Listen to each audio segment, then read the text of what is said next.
You're in your kitchen staring at a stove with four burners. Which knob lights up the front left burner? You twist one and the burner on the back right flickers alive.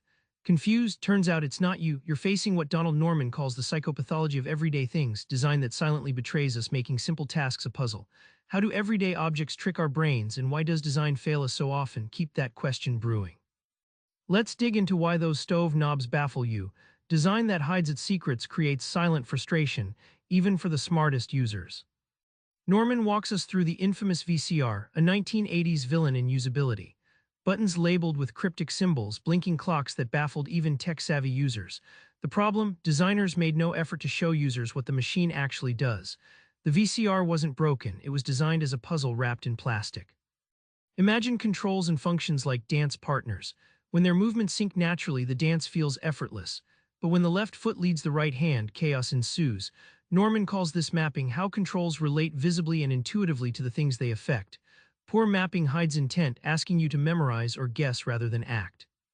The payoff: when good design is visible, it becomes a conversation between you and the object. You don't have to memorize or experiment. The design guides you like a good friend handing over tools. That's why a simple door with a clear handle can save you a minute of confusion daily and a lot of irritation. You blame yourself when the phone won't connect or the microwave won't start. Norman flips the script. It's not your brain, but the design tripping you up. Norman describes office phones designed with so many buttons and options, users must memorize codes or configurations just to place a call. One executive confessed he preferred stickying notes around his desk to remember which button did what instead of the sleek phone itself revealing its function. The culprit: cognitive overload forced by bad design. Think of feedback as the echo in a canyon, the way you know your shout reached someone. Norman shows how devices often fail to give clear signals. Press a button on a microwave and silence, or worse, a confusing beep, leaves you wondering if it's even on. Feedback should confirm actions, not leave you guessing. Now, constraints aren't the boring fences you think. They're the smart guardrails that guide your actions. Like the shape of a USB plug that only fits one way, constraints prevent errors before they happen. Norman argues intelligent design uses constraints to reduce choices, making the user's next step obvious without instruction. Great design isn't a mystery or a lucky strike. Norman reveals how deep empathy and simple rules revolutionize everyday products. Walking through a well-designed kitchen, Norman praises stoves where knobs align perfectly with burners.